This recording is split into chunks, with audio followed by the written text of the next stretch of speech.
Welcome to the First Read Ultimate Spider-Man podcast, where we break down Bendis' iconic run on Ultimate Spider-Man, issues 1 through 160 in Earth 1610. I'm Zach. And I'm John, and this is our second time doing the intro with more energy this time because we messed up the first time. I messed up. I did not have echo cancellation on my side, and we got 3 minutes into the episode. It was all for the best, though, because can you feel, we're coming in hotter now. Oh, yeah. We are on fire trying to improve on last time, because that's what we're always going to give you, folks, is 110%. So, Zach, tell me about your week. I know you already did once, but I want to hear about it again because it was so awesome.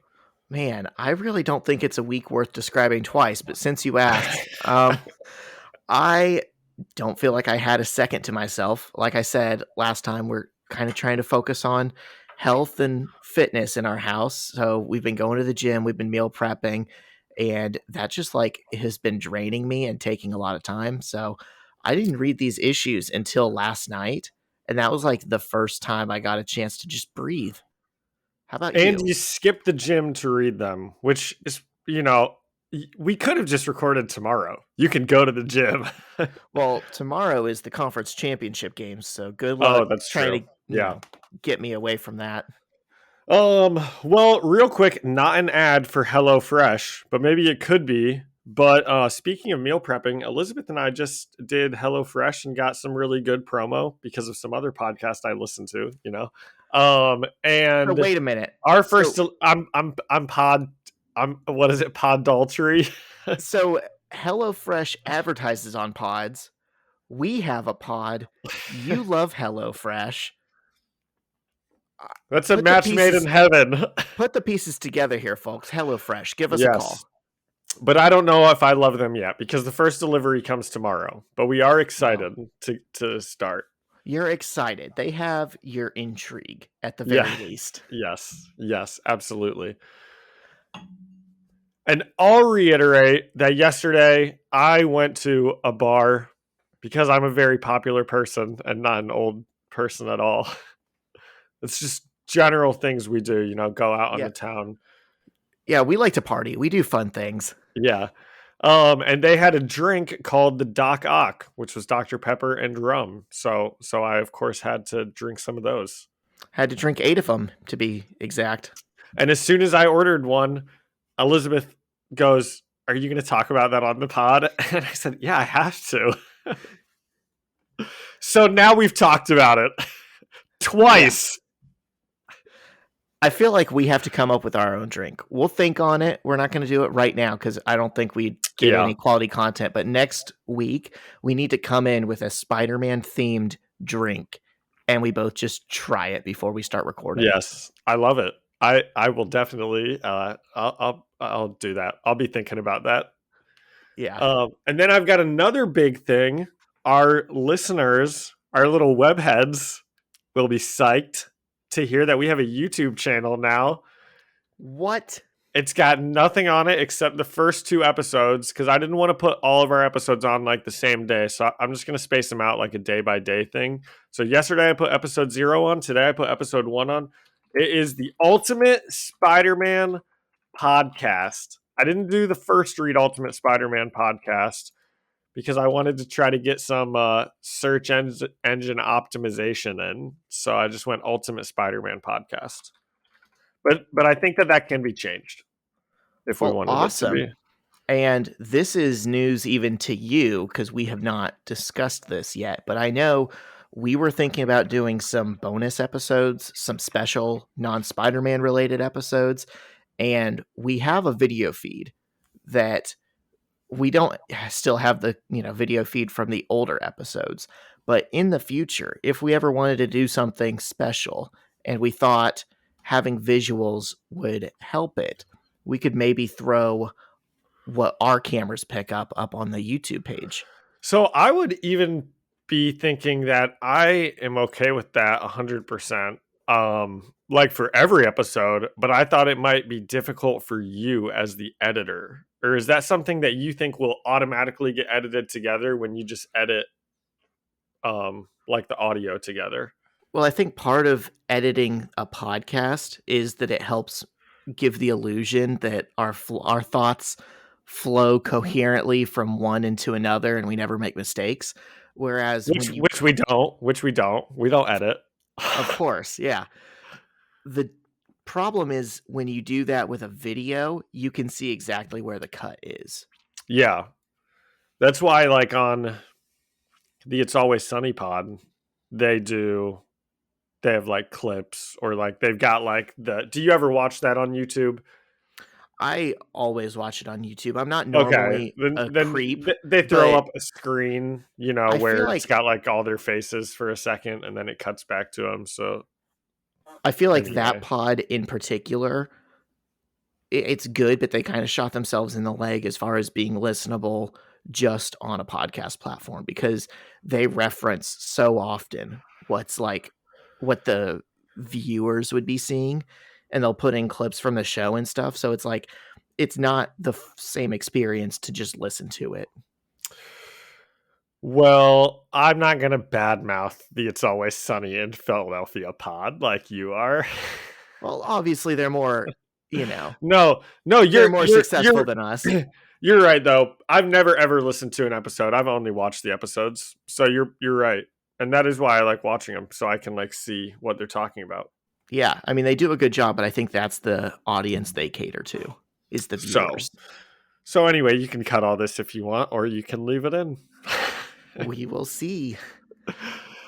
But um anyways, yeah, should we get into it? let's get into a word from our sponsor. Every business says they're better, but the ones that earn and display the BBB seal back it up. It instantly identifies businesses that are committed to operating with integrity, honoring promises, and telling the truth. Makes you wonder why every business doesn't have it. So look for it, because it's looking out for you. That's why it's the sign of a better business. And find a better business anytime at bbb.org. Wow, thank you, Better Business Bureau, for those words, and thank you for sponsoring the pod. John, you ready to get into the issues, or you got anything else? I'm ready to get into the issues. I do have something interesting for the end of the episode, but I'll hold on to it until the end. Ooh, good tease, good tease. All right, so let's start with a recap of what was happening before, because I know we kind of did an off week last week looking at Ultimate Team Up. So maybe maybe some people might forget where we last left Peter. I kind of did. I got you, bud. I took notes on this because I knew we would need a reminder.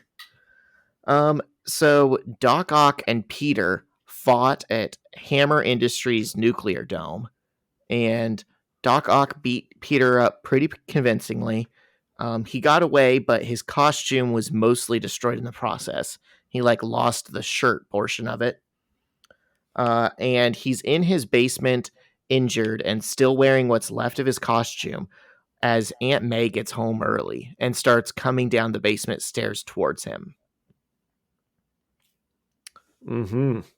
Interesting. Yeah, so that brings us into Ultimate Spider-Man issue 19, written by Brian Michael Bendis, penciled by Mark Bagley, colored by Transparency Digital, inked by Art to Bear, and lettered by Dave Sharp. So we open on Aunt May walking down the doorway, walking into the doorway of the basement that Peter is in, saying, "Peter, I'm home." And he stands there frozen in panic because he's still partially in his Spider-Man costume. And she doesn't see him and walks back the other way into the kitchen to set down her purse. And she just continues talking to him and calling out for him as he runs up the side of the house and crawls into the upstairs bathroom window. And she hears him hit the ground as he falls through the window and calls up to him. And he tells her he's in the bathroom having bad poops. And he just sits against the wall, defeated, and says to himself, "Big time superhero." The next day at school, Kraven's show is about to start filming, and a producer of Kraven's show is addressing the students, telling them what to do and what to expect. And Mary Jane tells Peter his face is healing, to which he says, "Yeah, not fast enough." And the producer tells the students Kraven will not be signing autographs today. And Flash Thompson says that's bull, and Gwen Stacy says, "Neither will I, by the way." I think that producer was kind of like, I think she was being mean. She seemed happy when she was like, he's not going to be signing autographs today. I don't know. She rubbed me the wrong way in that scene. Yeah, someone in show business being condescending to the Yeah, extras. condescending. That's a great word. I Yeah. can't imagine it. Yeah. But I just love when Gwen says, "Neither will I," by the way, because she's just like, she is trying so hard to be like the class clown and steal the show every single scene. Yeah. And guess Well, what? I don't know if It works. I don't know the class clown. I'd say like the cool girl, not like the class clown. But maybe I'm She like needs the reading how spotlight. she's saying these things like in a different tone than how you're reading how she like says these things. I mean, it's not necessarily a joke, but I think it comes Yeah. across as Oh, funny. definitely. She's got some good lines in this one. Yeah. She's like a natural performer. She's Yeah. putting on a performance to the people around her. And the producer finishes by telling the kids to just act normal. And Gwen says to Peter, "I haven't natural." Sorry. He says act natural. And Gwen says to Peter, "I haven't acted natural since the 3rd grade. And what happened to your face?" And she's the only one that's noticed, I think, is something that I noted. He's been at school and he's presumably even like seen Aunt May, but maybe he's been hiding. But Gwen is clearly the only one who's like pays attention to him at all outside of MJ. yeah, she's shown a couple times now that she's pretty perceptive of like what's going on. Like she noticed Yeah. and acted when she saw him, being bullied. Now she's noticing his face. She's Yeah. like one of the few characters that he can't just kind of like, brush past and fly under the radar with. At first he says it's nothing, and then he says he fell. And Gwen's like, "Fell off what? The Empire State Building?" And she asks him, "Did any of those jerks do this to you?" So, she's probably got her knife ready. It's in her pocket or something. And Peter says, "No, really, I fell. Mary was there. Right, Mary?" And MJ has an eyebrow raised as Gwen touches Peter's face. And she says, "Yeah, he fell all right down the stairs." And we can tell Gwen doesn't believe it, but she just is like, "Okay, moving on." And right before then, when Gwen and Peter are talking about, where'd you fall, the Empire State Building, they kind of have a little give and take where they're joking with each other and even like finishing each other's sentences. Like it says, "You fell off what? The Empire State Building? Wow, does it hurt? Only when I exist. Man, you are one spastic herb. Well, we all have those things." And then Gwen finishes the sentence that make us us. So they're like right in front of Mary Jane. And, I'm just not happy with Peter. But they do clearly have some sort of a, connection. Yeah, there's a charge there. There's a spark. Yeah. And MJ sees it too. She is like, yeah, kind of glaring from the side. Which she should be. Just then, Kraven enters the school, and the cameras are rolling, and he's being interviewed by Betty Brant. We remember her from the Daily Bugle scene, right? Several episodes ago. She's like a reporter over there, yeah, right? She's a Daily Bugle reporter. Yeah. And she's asking him why he's come to hunt Spider-Man and if it's some kind of game to him. And he tells her, "I do not joke when it comes to the hunt." And he looks at the boarded up section of the brick wall where the school was damaged during the Green Goblin attack. And he says, "If anything, I now realize why the hunt has called me to this place. I am helping the authorities, tracking a wanted man." And he sniffs the wood boards and then turns around and starts smelling around the room that's just full of students. And you can kind of tell MJ and Peter are like nervous that he smells Peter or something. And Gwen breaks Kraven's concentration and ruins the scene by saying, "Hey guys, is it just me or does he smell vaguely of kitty litter?" And I mean, he's obviously putting on a show because he's quite literally putting on a TV show, but it just seems like the stupidest thing in the world. He's just like walking around like it's almost like when you watch a show or like a ghost hunter thing and they're like way above and beyond. They're like looking in the corner and they're like, "Oh, I'm really sensing an energy over here," or something. Like, he's just like going like corner to corner on the boards, like looking at them deeply, just so like his camera crew can get shots of him like hunting. It's I His don't know, it's instincts are pretty so good. silly. Yeah, He caught something the police missed 100 times. yeah. It's pretty. I thought it was pretty silly. It absolutely was silly. Yeah, But they don't know what to think of him, so they're like, yeah, yeah. is That's he true. is this guy for real? Is he Yeah, about to figure us out by smelling Peter's scent on the board? yeah. Um Later, MJ brings Peter's new suit that she made by his house, and while he tries it on, she asks him, "So, hey, do you like that Gwen girl?" And he says, she's all right. Kind of screwy, don't you think?" But Actually, hey, Zach, I'm gonna stop you here okay. because I'm gonna correct what MJ actually asked Peter. She said, "Do you like that Gwen Stacy girl?" And Peter responded with, "She's all right." It's just like awful. I mean, if she had said, Oh, because I had to reread it because the first time I read it, I was also like, "Okay, do you like Gwen? She's all right. People can be friends, that's fine." But she said, "Do you like Gwen?" And so his response is just totally like, you gotta shut that down. now younger listeners might not pick up on the nuance here, but when we were kids and when this was being written, you didn't say, you had a crush on someone. It was, "Oh, I like I them." like them. And I think I skipped over that because A, it's been forever since I've heard that in that context, and B, I feel like these characters just say "like" a lot anyways as a filler word because, Bendis is trying to write them as real people. So I read it as, "Do you like Gwen? Like, Oh, do you seriously, like, do you think she's interesting?" But you're probably right that if he said like in the early 2000s, she was asking a different question. yeah. It's a good catch. So, yeah, so this is a test, and So this is a test. because we know Peter doesn't understand women, he's about to fail spectacularly. He says, she's all right. Kind of screwy, don't you think?" Which is a good start. That's what she wants to hear. Which is But then sorry, go ahead. no, I was gonna say, which is also true. Yes, She is ob- kind of screwy. objectively.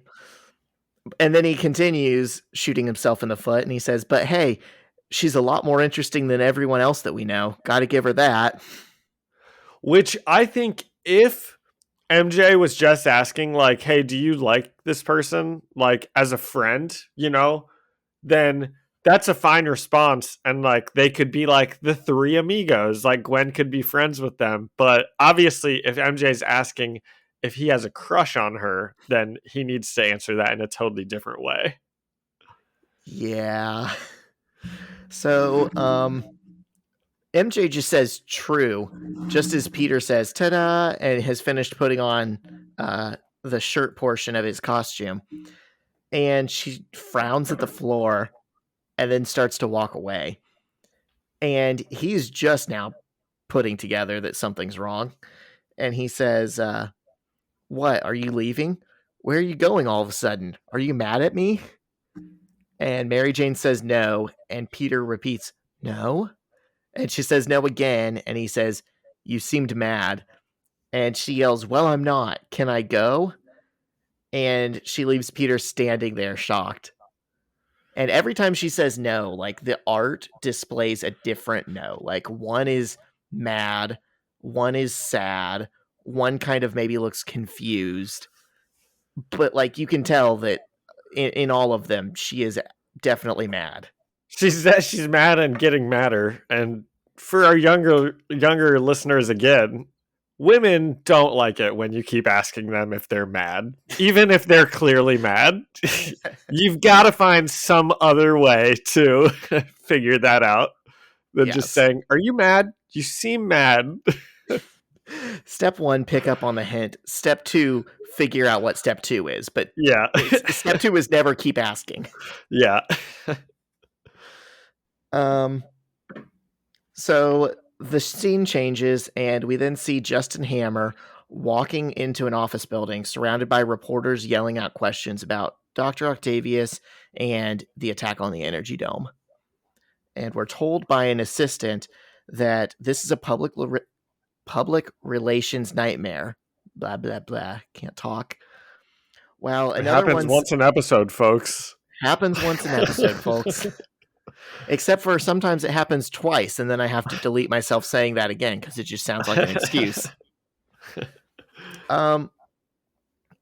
Another assistant is telling him everyone wants to hear from Mr. Hammer, but they're going to run the story with or without talking to him. And Hammer Time enters an elevator with his assistants and bodyguards, and it's clearly starting to snap. He's snatching a phone from one of them just to yell at the person on the other end. And as he exits the elevator, he says, "This day is going rather badly." And from off panel, someone asks, "How do you think I feel?" And we see Peter is sitting there. And I'm sorry, I want to interrupt real fast. The phone that he snatched to yell at, that was I think it was one of the doctors working on the Doc Ock stuff. And so that doctor was calling to talk to Justin Hammer. Hammer is like, "I don't want to, this guy's screwed up everything for me." So he just takes the phone and he's like, whatever, says something angry, yells at him over the phone, and then hangs up. So he doesn't even like talk to him. Yeah, so we know he has his hands in a lot of illegal experiments. So I wasn't even sure if that other scientist was related to the Doc Ock thing at all. It could have been something else that he had his hand in. Well, I think we find out he is somehow in the next like couple pages. I thought we find out that Doc Ock thinks he is, but you could totally be right. Okay. Either way, the context there is that, yeah, he's mad at this dude, or he's mad and he's lashing out at this dude. So Peter is waiting for him in his Spidey suit, sitting on Hammer's desk, flipping through his address book. And he says, "Man, you stink. You do. You entirely stink. On a scale of 1 to 10, 10 being the stinkiest, you're a 14. Is this really Madonna's number?" So do you think he was talking about Justin Hammer, or do you think he was negative self-talking about himself? I kind of had to reread it a couple times, and I am still not sure. I think he's talking to Hammer because he showed up there specifically to ask Hammer, like, "Hey, man, what the heck?" Oh, yeah, okay. So Hammer's bodyguards reach for their guns, and Peter webs their hands to their shirts because the guns are like in a holster, like under their suit jacket. And then he also webs up one of the secretary's hands because she has her phone up to her ear, and she yells at him, "Oh, come on, it was a phone." To which Peter says, "Oh, sorry." And Peter tells Hammer that he had been trying to help him and do the right thing. And he asks if Hammer had been dragging Spider-Man's name through the mud just to distract people from asking why Doc Ock is trying to kill him. And Hammer admits to him that's exactly what he was doing. And then he asks Peter how much. And Peter's like, "How much what?" And Hammer Time responds, "How much to take care of it? The doctor with the arms. How much do you want to take care of him?" And he offers Spider-Man $50,000. And Peter says, "First you slam me in the press for trying to help you. Now you offer me money to do what I was willing to do for free before you slam me in the press for doing it. You were some piece of work. And he jumps out the window. So on a piece of work scale, because last week I called Gillette from the Team Up episodes a real piece of work when Yeah. he was making his kids stand in front of the windows. On a piece of work scale, who do you think's higher? Easily Gillette, but Yeah, okay, easily I feel like Gillette. we can start a piece of work Hall of Fame on this Yeah. podcast. And it's like so far that we got like Norman Osborn as a father and ethical scientist. Yeah. And we've got Gillette And again for Justin like Hammer. fatherly stuff. Yeah. And then Justin Hammer. Yeah. We need one more for a piece of work Mount Rushmore. Yeah. Okay. And so Peter Man, Spider Parker. So Spider-Man's gone. He's out of the scene. And the doctor who Hammer was yelling at over the phone calls Hammer's secretary just then. And they put it on the video screen. And Hammer starts to berate the man, but he doesn't move or say anything. And eventually a drop of blood starts to fall from the man's mouth. And then his body just gets flung to the side by Dr. Octopus. And Otto tells Hammer that this is all payback for his metal arms. And Justin Hammer maintains that he had nothing to do with Otto's accident, but tells him, if you have something to say to me, say it to my face. And Otto tells him, okay, come to me. I'll tell you to your face. Let's make a deal. And Hammer asks, you know, if you harm me, you get nothing. You know that, right?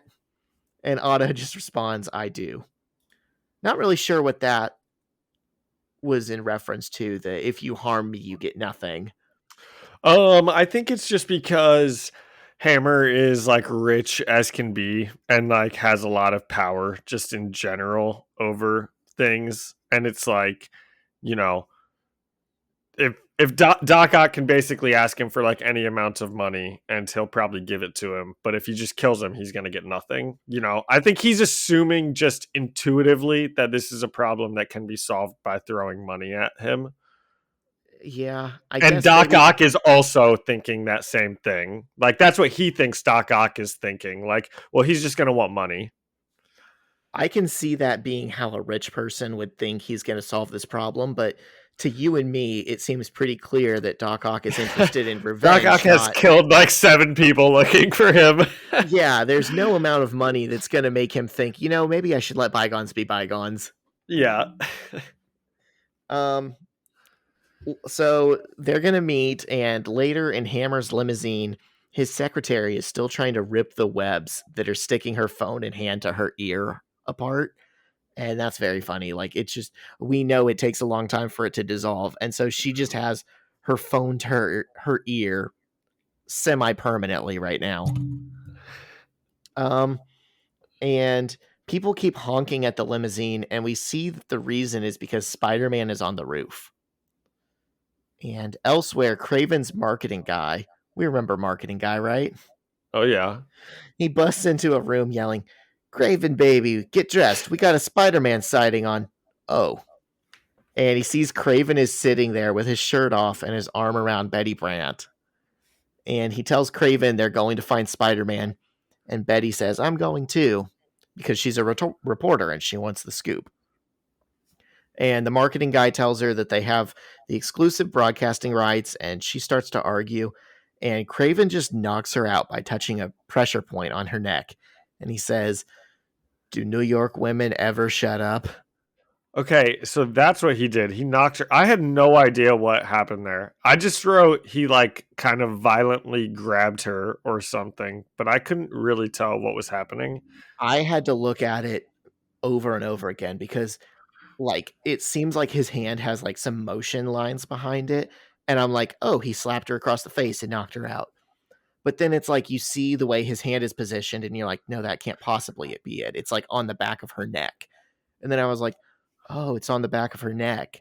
And he's like one of those cheesy, like TV show characters like Jack Bauer or something where he probably knows, oh, if I touch her right here, she'll just deactivate. Okay.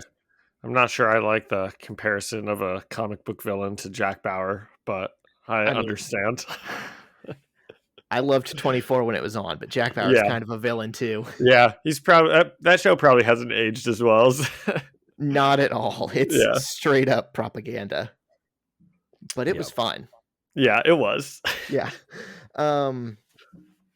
So we then see his possibly Wakandan, possibly girlfriend in a bathrobe in the doorway. She's always wearing a bathrobe for some reason.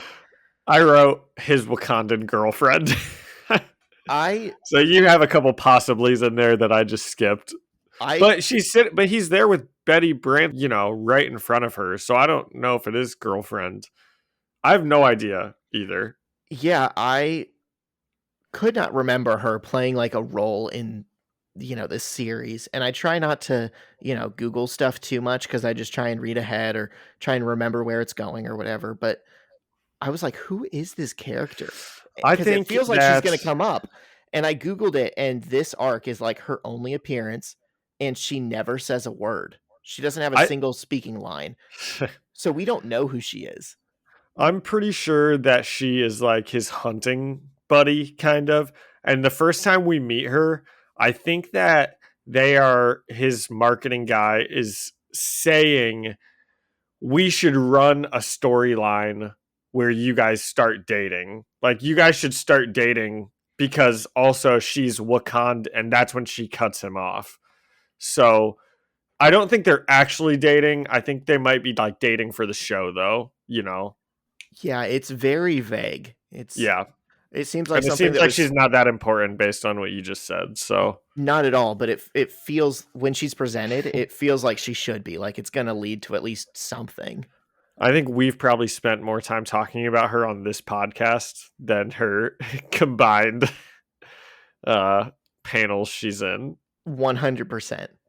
But anyways, he says to her, Tabidi, so at least she has a name. And he says, it's time to hunt. So we see Justin Hammer's limousine arrive at another Hammer Industries building. This one's like a factory of some kind. And Dr. Octopus is there waiting for him, surrounded by reporters. And he proclaims, and there, ladies and gentlemen, is the man who made me what I am today. The man who turned my life into the horror that you see before you. Any questions?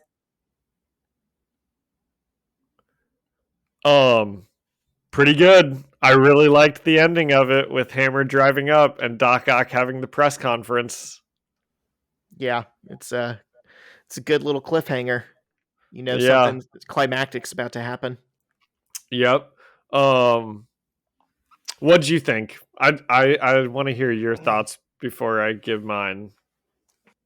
I think we're starting to see cracks in the relationship between Peter and MJ.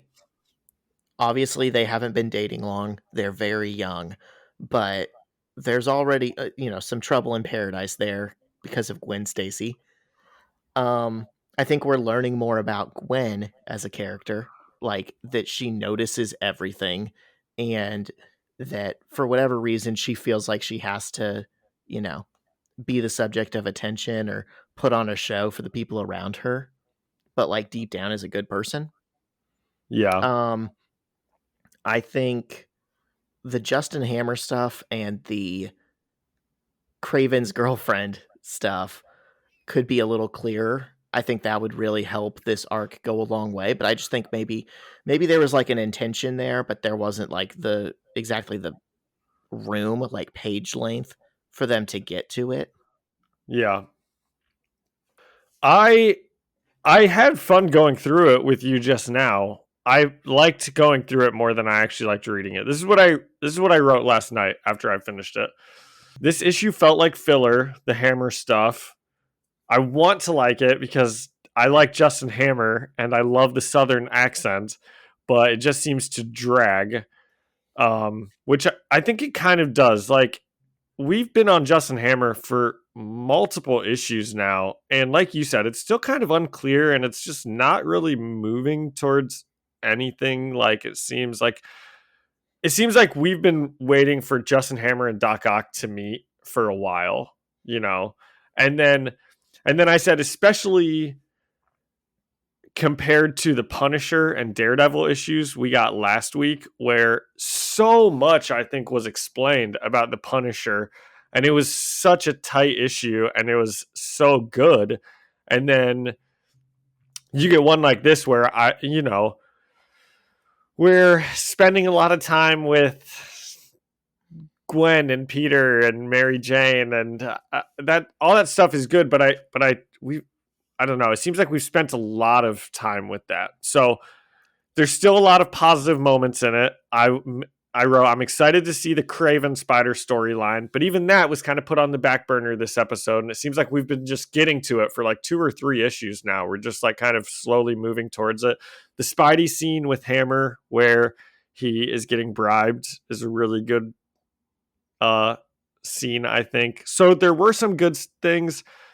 I didn't like it overall that much. I gave it 4 out of 10 bad poops. Wow. So would not more bad poops be like a worse review? Because you don't want to have 10 out of 10 bad poops. Okay, I guess that's true. I think we're working on a double negative now. Yeah, okay. 4 out of 10 good poops. Or 6 out of 10 bad poops. Conversion here. Yeah. I gotta say, I loved the Punisher issues, obviously, as much as the next guy, but I feel like it's a little unfair to compare those to it probably is. That's monthly ongoing comic that has to like slowly roll things out, because those were all-time great comics. Like, I would put those up there with just about anything I've ever seen Marvel publish, and they were just a neat little 3-story arc where you didn't need anything more. Yeah, and I think that you're right. It's not fair at all to compare it to that because they're so different. And when you were explaining what you liked about the episode, you do touch on those things about like Peter and Mary Jane's relationship evolving and the stuff with Gwen evolving, and we're slowly getting all these, and this is way more of like a 9-season TV show, than a movie. And maybe I kind of need to put myself in that mindset where like every single thing is going to like build on each other over a lot of issues versus, something like Spider-Man meets Daredevil and they have like a team up for one issue where they're going to cover a ton of stuff in one issue, like a ton of big things. So like I said, I like going through it more than I liked reading it. Yeah, and I think that's an apt comparison, that this is like a TV show, because I'm thinking like, if you showed someone who had never seen Breaking Bad one randomly picked episode of Breaking Bad, like the Fly episode that everyone like, do you remember that one? Yeah, that's very divisive because it's Ryan Johnson, and everything he makes is divisive. Yeah. But yeah, I liked that. But exactly, the reason why you like it isn't because it's a great story about a man hunting a fly in a lab. It's because it like tells you something about these characters that you're following over a long period of time. Yeah. Yep. So how many good or bad poops? I'm going to give this one 6 good poops, 4 bad poops out of 10. Okay. I can dig it. Yeah. Pretty average, but it works. It helps. Yeah. It's not a bad story. All right. Issue 20. Are we moving on? Do you have anything else you want to add to issue 19? We're moving on. Take us there, bud. Written by Brian Michael Bendis, penciled by Mark Bagley, inked by Art Taber, and colored by Zach, who is it? Transparency Digital. Yep. I don't write down the corporations. Yep. So, but I can start doing that because I noticed that you do. So yeah, and lettered by Dave Sharp. Okay. We are on Kraven's bus on the way to Hammer Industries. Kraven's news reporter is explaining the situation, Is that do I have that right? I is that Betty Brant? I should probably pull it up and be No, he looking knocked here. her out. It's like someone that works for him. Okay. And I don't know if you picked up on this, but I got a very Mac from Always Sunny trying to report the news vibe from it. Like one finger to your ear and say, "Good Yeah. afternoon, Philadelphia. Yeah. Oh We my are gosh. on pursuit." Like it was so dramatic That's and cheesy. so amazing. Yeah, and I'm glad you said that. And I'm glad I looked at it also because now of course that's not Betty Brant because it's a male news reporter. So it's Kraven's news reporter. They're on the bus. He's kind of like reporting on Kraven's TV show. And he's like, we just got word that Spider-Man's been seen on a limo where on the way there, Spider-Man's going to Hammer Industries where Doc Ock is there, and he's like totally over-explaining the situation, just like you said. And the director is like, cut, you're over-explaining. All we need you to say is, we found Spider-Man, we're on the way to him. The rest is jibber jabber. People don't care about it. And they yell action, and the news reporter immediately starts like going off on on a big long spiel about what's happening. He does it I'll even, again. yeah, I'll try to find like the whole thing. He goes, "We don't need you to say anything. Just say we found Spider-Man. We're on the way." And action. As you can see, the entire crew of the Kraven the Hunter show has packed itself onto the Kraven American tour bus. As regular viewers know, Kraven's pre-hunt meditation ritual is the single most important thing of the hunt. And we see like Kraven meditating, and it's the stupidest looking thing you've ever seen. And the anchor's just going on and on. And finally they yell cut, and they're like, "We got it. Fine. We got it." And the anchor is like, "Can I do it again? I really think I can do better if I do it again." And they're like, "No, we got it. It's okay." It's like, it's pretty funny. Guy. It's pretty funny. Yeah, I liked it a lot also. Little throwaway character that just like starts the episode off with a bang. Yeah. I gotta say, so that sequence, it actually like does something pretty clever.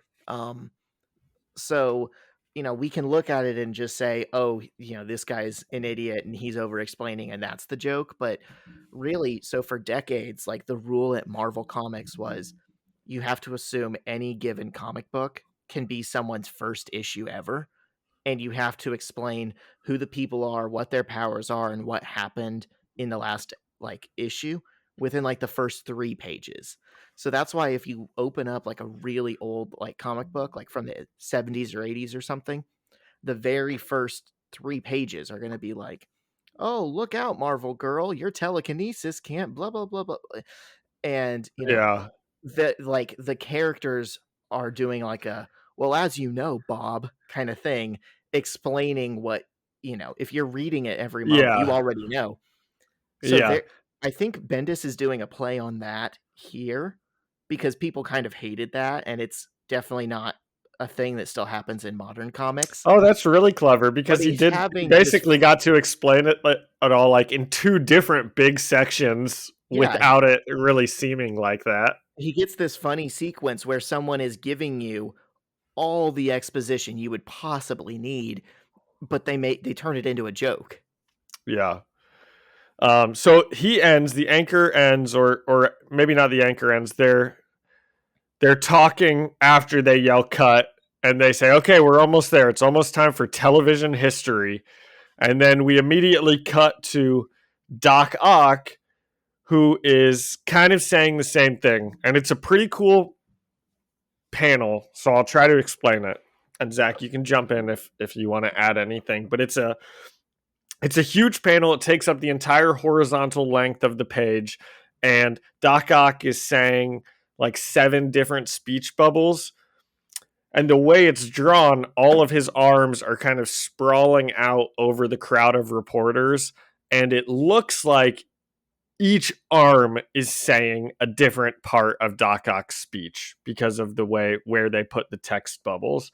I don't know if you thought that too, Zach, or if you just like thought, oh, that's just where they are, and maybe I'm like reading too into it. But that's kind of what I thought. It's like this is like his arms, because he's Doc Ock now. So it's like, No, you're right. That is very cool. I did not notice that. So there's 6 text boxes along his 6 mechanical arms, and then the 7th one is coming out of his face, his head.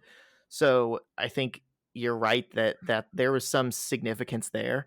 What I noticed was that this whole page is laid out horizontally instead of vertically, which tells me this was a Yeah. 2-page spread, and it's like you would have turned the page and this would have taken up both Ah, sides of the book. that's really cool. Yeah. Yeah. So Doc Ock's speech, I'm going to read it from him in his arms. He says, I do believe this is television history. Ladies and gentlemen of the stilted and arrogant, ignorant press today, you are going to hear the shocking confessions of a manipulative and truly evil man. The man who turned my normal life of science into the horror you see before me. This is the man who made me Otto Octavius into a mockery called Dr. Octopus, which is hilarious. And in Spider-Man 2, I think we get J. Jonah Jameson even saying something like, a man named Otto Octavius ends up with 8 arms called Dr. Octopus. That's insane. The man who behind the walls of this factory behind me has committed crimes against mankind that you have only read about in science fiction. Come on out, Justin Hammer. Confess your sins for all the world to hear. Confess your sins. Prepare yourself for your next life. And then we get the text box from Doc Ock's mouth himself because it is coming sooner than you think. I really liked it. I think it's set up very, very cool. And I'm sure that that was, cool turning the page and seeing that entire uh, panel page horizontal. Yeah, and kudos again to whoever chooses where the word bubbles go. I don't know if it would be the letterer or if it would be the writer or the artist, but this could so easily be just one long block wall of text, and they did a good job of like actually making it easy to follow and fun to follow, like John said, and like interweaving it between his arms and making it like have some kind of significance there, that there's as many text boxes along his arms as the number of arms he has. Yeah. And I also read it as like, this is like Dr. Octopus talking. This isn't Otto Octavius at all. His like villain is talking. So Doc Ock is screaming at Hammer's limo. He's taunting him about not having anything to say and being shy because Hammer's obviously staying in his limo with all these reporters here. And Hammer's, I said, publicist / assistant yells at the limo driver to turn it around and get out of there. The driver tries to, but Doc Ock easily smashes a hole into the windshield and picks the entire car up. He also annihilated the driver of the limo when he smashed a hole through it. Yeah, he impaled him and just kept going Yeah, through the car seat. yeah. Doc Ock is holding the car up in the air, the driver dead. Hammer and his assistant are kind of falling around the car that's being like waved around in the air. And Doc Ock is giving a big villain speech about how he's going to kill them, which he has done a couple times now. And you already know what's going to happen right as he's about to make his move. He gets webbed in the face. And Peter says, that's it, Octopussy. I can't watch any more of this. Have you no heart? Have you no feelings? Haven't people in limos been persecuted enough?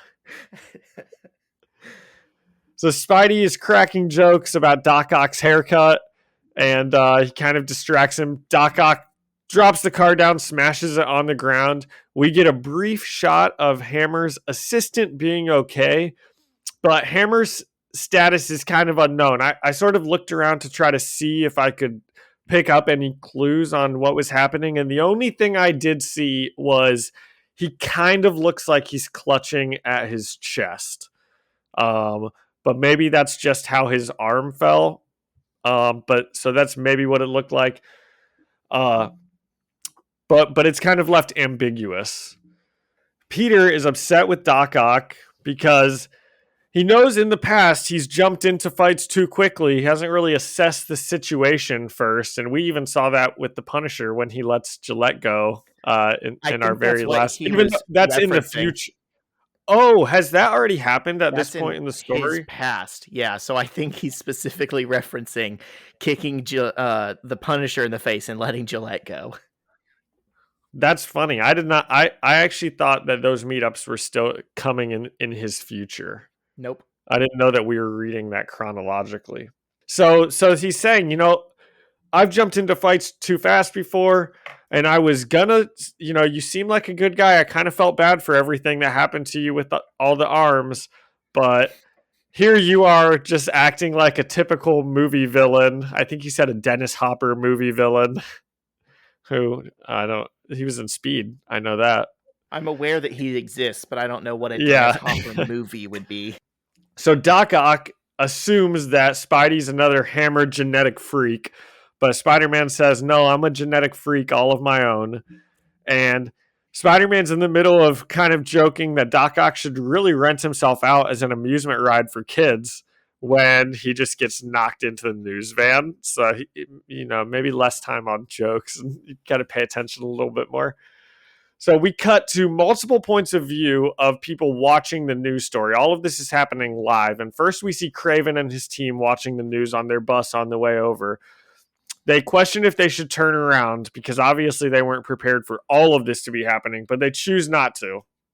And MJ is watching the news also looking concerned. Doc Ock has the upper hand in the fight because he knocks Peter against the news van, and he's just got him completely bound with all of his arms. Spider-Man's unable to do anything. He's about to get electrocuted, and they kind of have a brief... One of the arms ends is like opens up, and it has like a taser on it, right?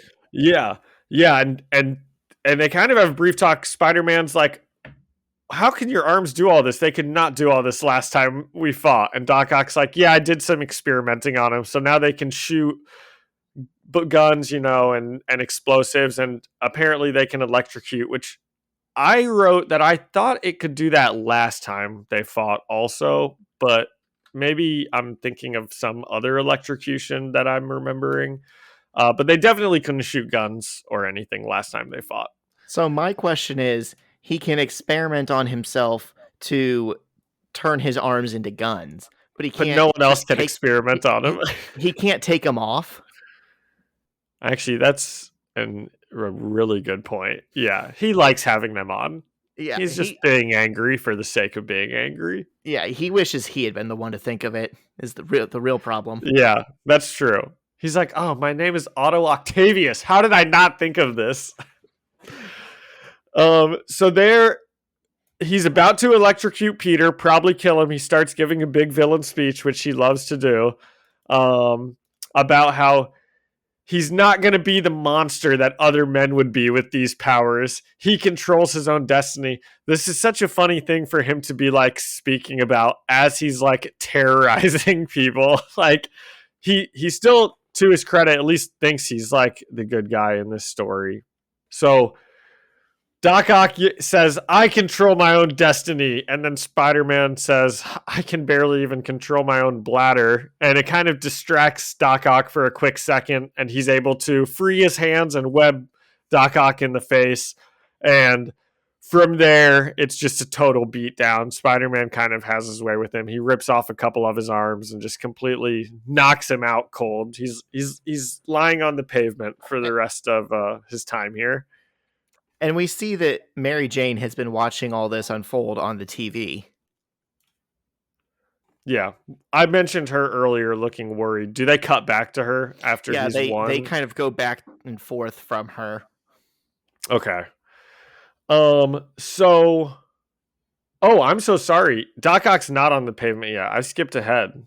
So Spider-Man webs him in the face, and Doc Ock kind of just throws Spider-Man away with his arms. And then he's like, I'm not dealing with Spider-Man anymore. I'm here for Hammer. So he goes over to find Hammer and finish the job. And Hammer is not doing great already after the car fell. And he's unable to run away or fight or anything. He just tells Doc Ock. He kind of struggles to get the words out. And he just says that Doc Ock didn't deserve this. And Doc Ock's about to kill him. That's interesting. I thought he was talking to his assistant. Oh, I thought he was apologizing to her that like she's about to die because of him.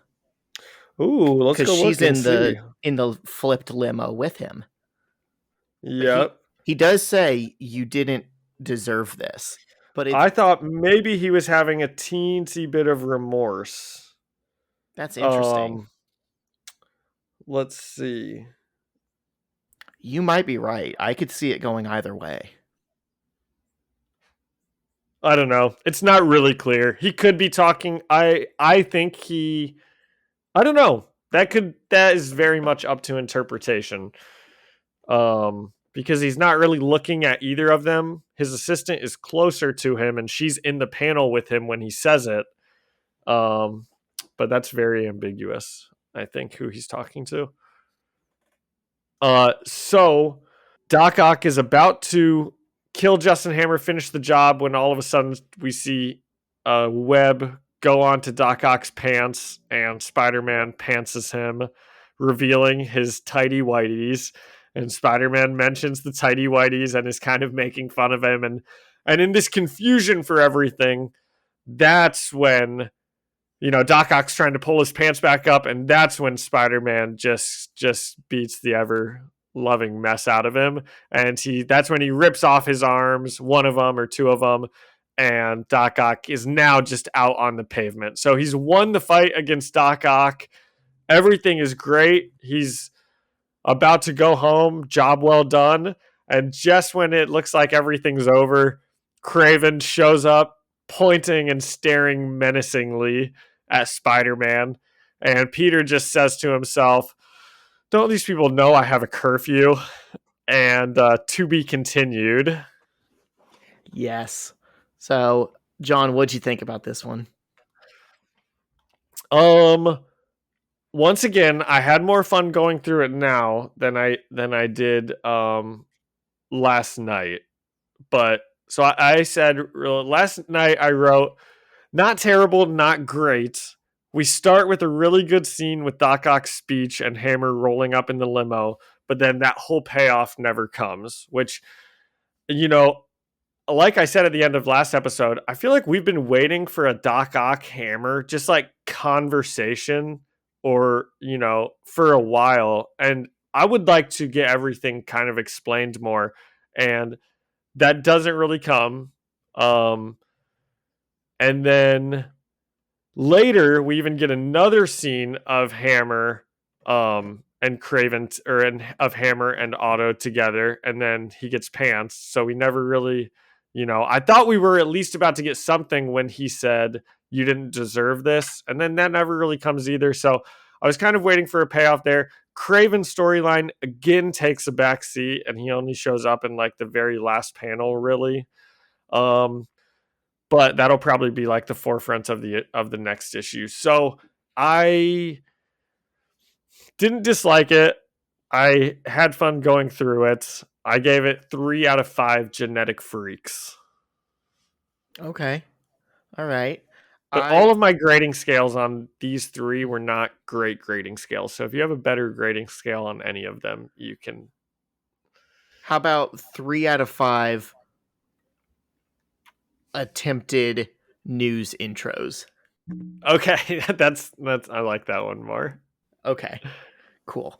I liked going back to the news intro, that really feels like it's not memorable. Like I didn't remember it going in, but because the main point of this issue is the fight to defeat Doc Ock.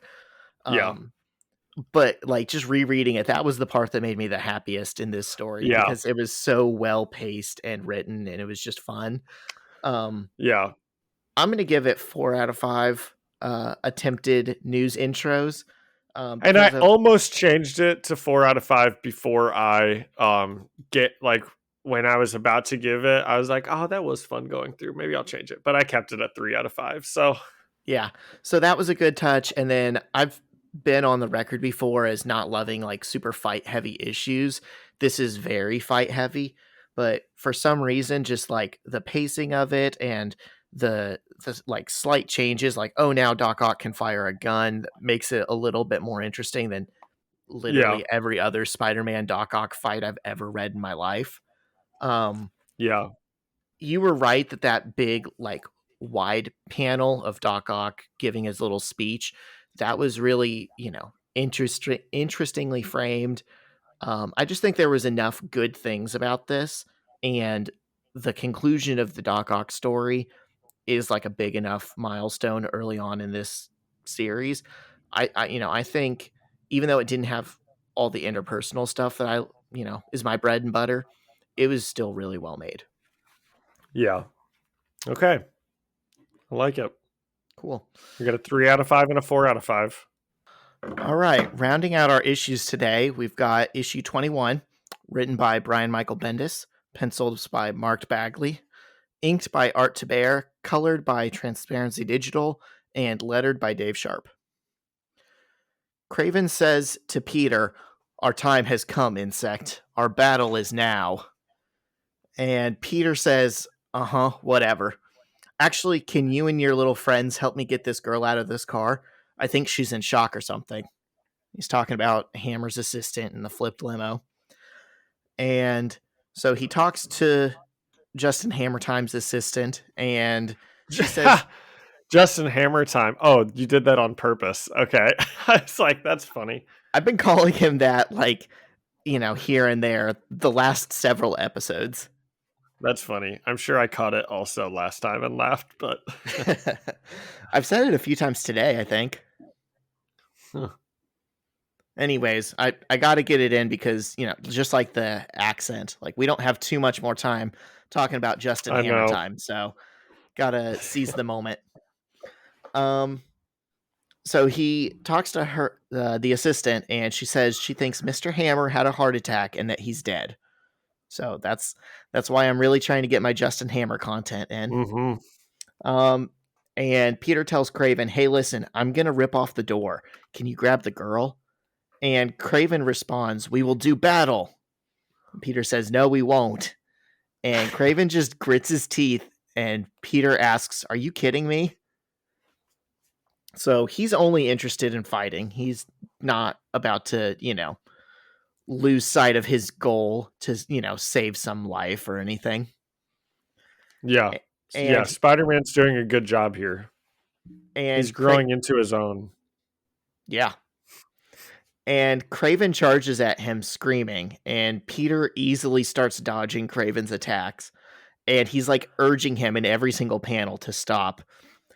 And of course he doesn't. And eventually Peter takes a swing at Kraven and uppercuts him right in the chin.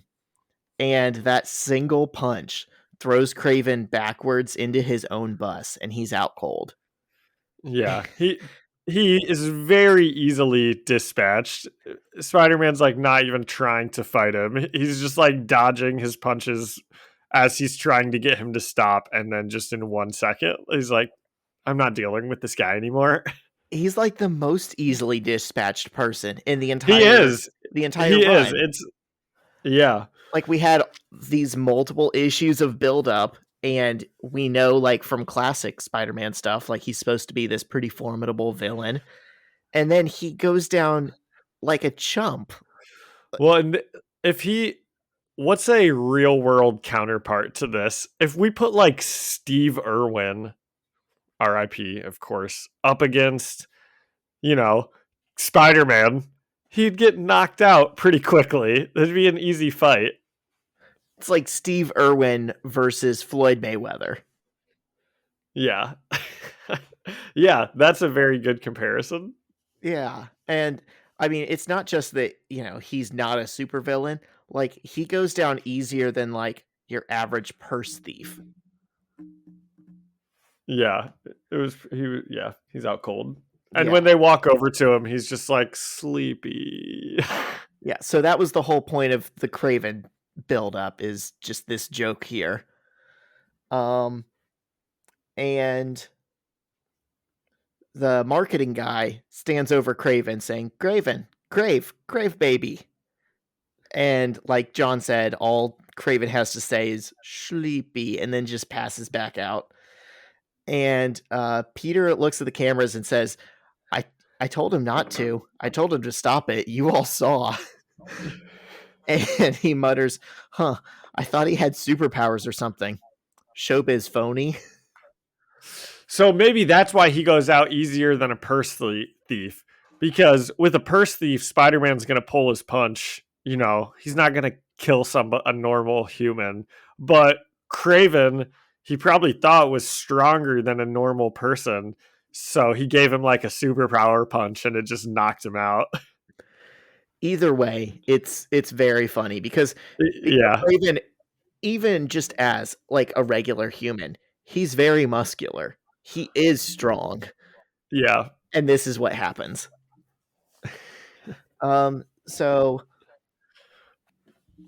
So he helps Justin Hammer's assistant out of the flipped limo, and the members of the press, including Ben Urich, we see that he's there, start applauding him.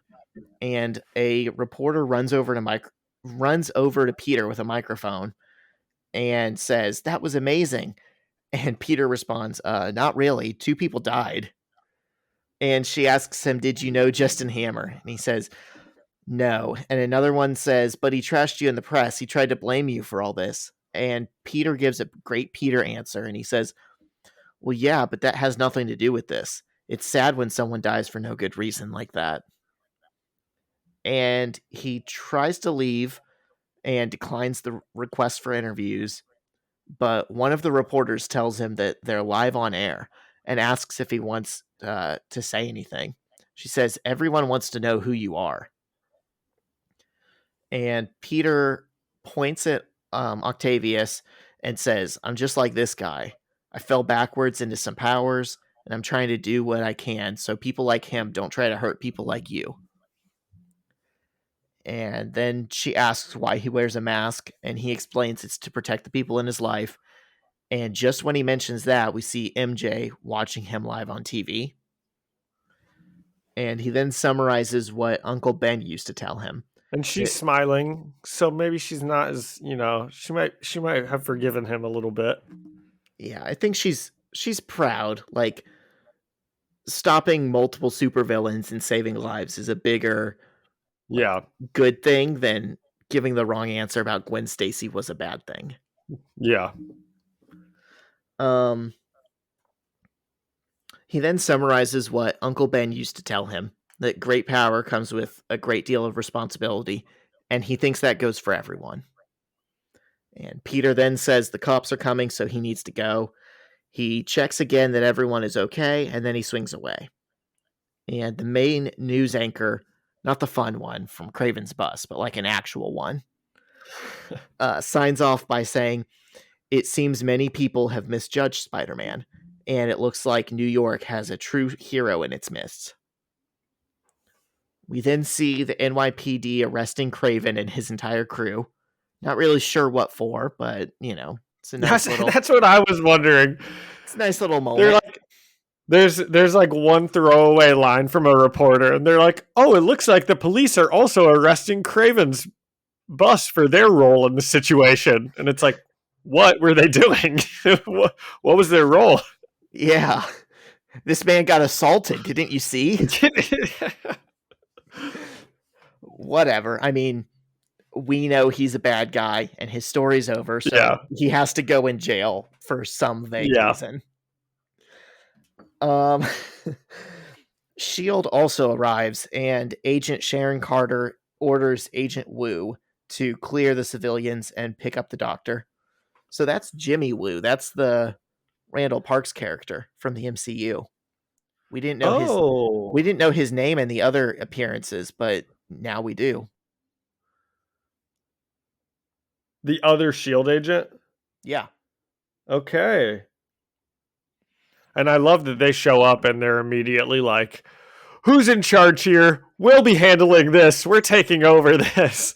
It's like every time they show up, that is just their immediate go-to. It's like, we're taking over this jurisdiction. That's their whole day job. They just say that and then like drop it on Fury's desk. Yeah. So Ben Urich is still watching the whole thing and taking notes, and the anchor woman starts trying to ask Sharon questions about who she is and what's happening, but Shield cuts their transmission, and as soon as they do, Sharon turns around and just kind of smiles and says, "You lost your feed." So like she knows that they're whatever they have to do to like Well, jam those I think signals. she did it. I think because she hit something on her watch, and then the next panel, the cameraman's like, "We lost our feed," and then the next panel, Sharon's like, "You lost your feed." So she's the one doing it. Yeah, so she's really playing it fast and loose with, the First Amendment, freedom of press rights, but whatever. Peter arrives back home in his street clothes, and when he walks in, Aunt May is sitting at the dinner table waiting for him, and she asks, "Do you know what time it is?" And when Peter says no, she tells him it's 3 o'clock in the morning. And she asks him where he was, and he's like, the Daily Bugle? And she's like, "That's funny. I already called the Bugle, and they said they haven't seen you all week." And then he tries to make up a story. He's like, "Oh, they probably don't know who I am. They just all call me the kid there." And uh, she's not having it. And she sees a bruise on his arm, and he makes up another lie about it. And again, she knows he's lying. And finally, he's like, "Actually, I was with Mary Jane." And May tells him, "I don't care if you respect me or not, young man, but as long as you live in this house, you will respect the rules of the house." And the way I read all of this, I would say you're understating her like anger Oh, that's yeah. currently like going on. Like she's, I think, like full on yelling at him, like I mean, as a parent would yell at their child when they're getting lied to repeatedly, like she's been waiting up, worried, sick. She's like worried and yelling and like angry. And he's still only 15. Yeah. Like, uh, yeah, it makes sense that she's worried that he's not home at 3 o'clock and doesn't know where he is and can't reach him anywhere. And I think this next panel is where that anger really blows up, because you could tell that it was like kind of bubbling under the surface, but then she slams her fists on the table and yells, "Mary's house is the first place I called." And she tells him Mary was home all night, but she sure tried to cover for you. And she told May that Peter was at the library. So now she's yelling for the rest of this conversation. And she says, "So which was it, Peter? Were you at work, at the library, or at Mary Jane's? Which stupid, insulting lie do you want to stick with?" And she says she doesn't want to find out he's in some kind of mischief with his friends at school. And Peter starts laughing and he says, "What friends?" And that makes her even more angry. And she just says, "Haven't I grieved enough for one lifetime? Now I have to sit here and wonder what happened to you." And she says, until he can figure out how to get home at a responsible hour and not lie to her, Peter is grounded. That means no more working at the Daily Bugle, no more Mary Jane gigglethons in the basement. And she tells him she's going to call the school and his work to inform them of this as well. And then she kind of ends the conversation by saying, "Now get out of my sight until you can figure out how to tell the truth." So this was a very emotional scene. John, what did you think of it? Yeah. I loved it. I thought it was great. It was I mean, it's like so realistic to what would be happening, you know. And Aunt May is like also totally on the ball. Like she's already called the Bugle. Peter says he's at the Bugle. She's already called it. Peter says he's at MJ's. She's already called. Like she has such good reasons to be like screaming at him and worried. I thought it was excellent, the whole thing. Yeah. There's like the part of me that doesn't like it because like I, I it was such a different like issue before that point. It was funny, it was triumphant.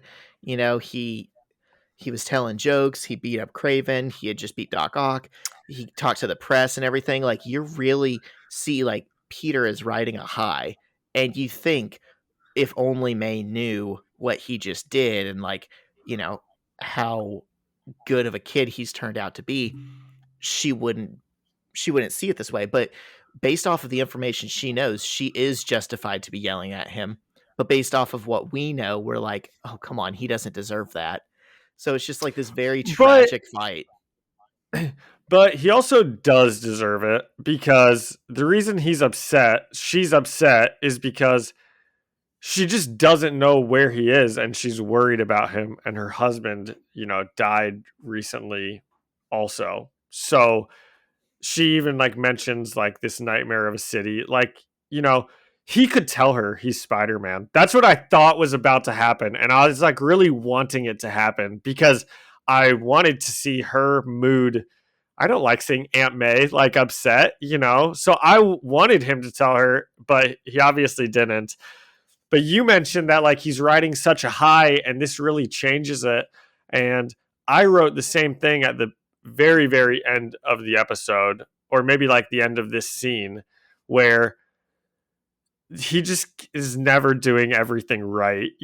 That's like Peter Parker's life, is just nothing, not everything is ever going to go his way. Like if his Peter Parker life is good, then it means his Spider-Man life is not going to be good. And if he's really happy and he's a big time superhero Spider-Man, then like he's going to be in trouble in his actual life.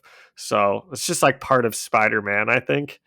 Yeah, you're absolutely right. That's in every good Spider-Man story across Yeah. all eras. I think you also had a point that he could have told her here that this was his opportunity and he didn't take it, because traditionally in the original comics, Aunt May is presented as being like 90 and like being on her deathbed. Like she has to be a great aunt or great great aunt.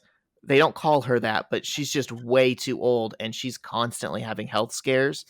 And the reason he doesn't tell her is because, like, oh, that could be what gives her a heart attack. That's going to kill her.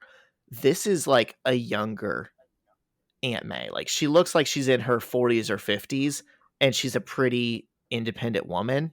And if he's already decided that his girlfriend at 15 deserves to know, then I feel like the woman who's like raising him and housing him and taking care of him and is worried about him also deserves to know in this Yeah. universe. And you know what I thought was going to happen when Peter opened the door and Aunt May was sitting there? What? I actually thought she was going to know he was Spider-Man, because he was just on the news, and we never see her watching the news. They never show us her watching the news, but we could infer that other people were watching the news. It would make sense if she was watching it also. And he specifically says, someone who's smarter than me said, with great power comes great responsibility. So I was thinking maybe she was going to know, oh, that's the thing that Ben always said, and Yeah. she was going to be able to put the pieces together. So I did think that this scene was somehow going to get to the fact where she knows he's Spider-Man, and then it didn't, which was kind of a bummer. If she had seen that broadcast, I feel like maybe she could have pieced it together. But I'm guessing if you're worried about your 15-year-old nephew and you think he might be dead in a ditch somewhere, you're calling everyone you know. You're not necessarily turning the TV on and like flipping through Yeah. the news. I just don't think that's where Yeah. her head was at. Yeah. But so Peter goes to his bedroom and turns on the TV to see the coverage of his battle still on the news. And he says to himself, finally a big time superhero, and I'm grounded.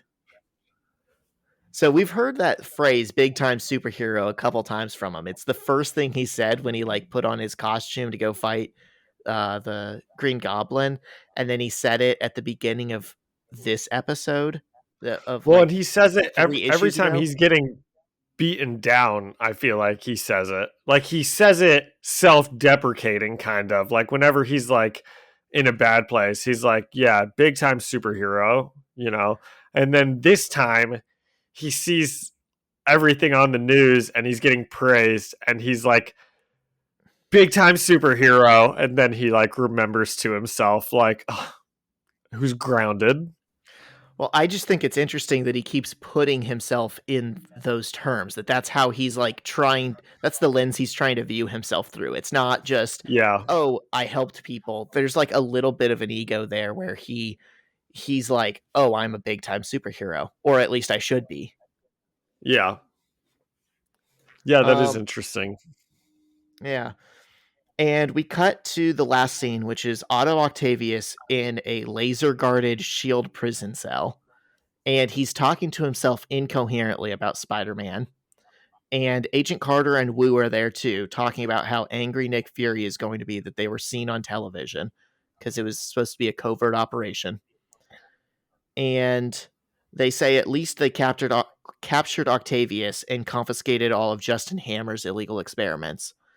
And as they walk away, Doc Ock just keeps mumbling about Spider-Man to himself. And once they're gone, he remembers meeting Peter, and the issue ends with Otto in his cell saying, his name is Parker. But the Shield agents walked away too quickly. Yeah, they didn't hear that, but he knows. Yeah. Yep. Very good. Yep. What did you think? I like it. I like it as an epilogue to the Doc Ock story. I like it as the end of the Kraven story, and it's such a left turn. It's not the ending you were expecting at all. I like it for the character moment, with Peter and Aunt May, and just the rising tension there. I think each issue we covered today got progressively better. Yeah, I definitely agree with that. And I liked this one a lot also. The starting fight with Kraven, where Spider-Man just wants to save the people, and then he's like easily fighting Kraven while trying to save them. That's great. And then that just goes perfectly into him talking to the news, which I think is also great. And that goes perfectly into like immediate cut to like, oh yeah, you have a real life that is going on also, and like you're dropping the ball on it with Aunt May. And I'm sure you could tell that like I thought that was probably the best scene in the comic was the Aunt May stuff. Um and then also, the stuff with Doc Ock at the end I think is good. Yeah. So I thought it was really good. I gave it 4 out of 5 lies to Aunt May. I'm going to concur with that. It's a high 4 out of 5. Yeah, I would agree. It's tough to give it a perfect score. If we, made this an equivalent fraction and we wanted to do it out of 10, I think instead of an 8 out of 10, I might give it like a 9 out of 10. I completely agree. Yeah. Yeah, it felt like a capstone to a lot of different plot threads we've been juggling for a few episodes, actually.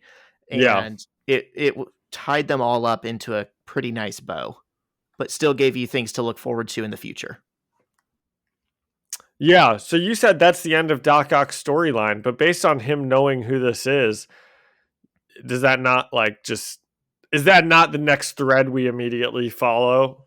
I'm going to say the same thing that I did for like Green Goblin and Kingpin. It's the end of his story for now. He's still alive. Okay. So, inevitably at some point their paths are going to cross again. But as far as him being the main big baddie that we're building up to every issue and that's on the covers, that time is done for now. We're going to hit some other points for a while. Okay. Anything else to add on it? So like I said, I think this is a good capstone for what this book has been building to for probably at least 10 or so issues now. I think we're going to take a little bit of a break in the next couple episodes. I think we've been getting behind chronologically in Ultimate Team Up just because every issue in this series has been so fast paced leading into the next one. And there's not been a great stopping point. I think we're going to put a pause and we're at least going to do 2, maybe 3 issues of Team Up before we pick back up in the regular episodes. series. Episodes of Team Sorry, Up? episodes. Yeah. Okay. We always have a bad habit of mixing up the word episode and issue because they feel so similar, but they mean different things. Yeah. Yeah. Okay, nice. Well, I'm excited to get into the Team Up stuff again. I think those are fun. You do get a more complete story for each issue. So at least that's how it has been so far, I think. It's definitely a different experience than reading the ongoing book. Yeah. Okay. So is that next week we're doing Marvel Team Up, Yep, whatever the next 3 issues are. Issues 9 through 11. 9 through 11. Okay, exciting. Zach, did you watch The Menu this past week? I knew you were going to ask that, and I'm so disappointed to say I didn't. And it's, again, because of what I said at the beginning of this episode. I get it. I'm trying to find time for life, man. Good. That's more important. Good. It's more important. But I want to watch it. To be going to the gym. Yeah. I'll try to make time to watch it this week. Okay. That sounds good. And then do you know what I have that is pretty interesting? What is your something else? So I learned a little bit about Brian Michael Bendis, and tell me if you already knew this, but he was pretty instrumental. Maybe that's too generous of a word. He wasn't like the one putting it together, but he was very important in the creation of the Iron Man movie, back the first one that came out, and like the creation of this Marvel universe. They had like kind of a roundtable of comic writers that were helping to like build the Iron Man movie.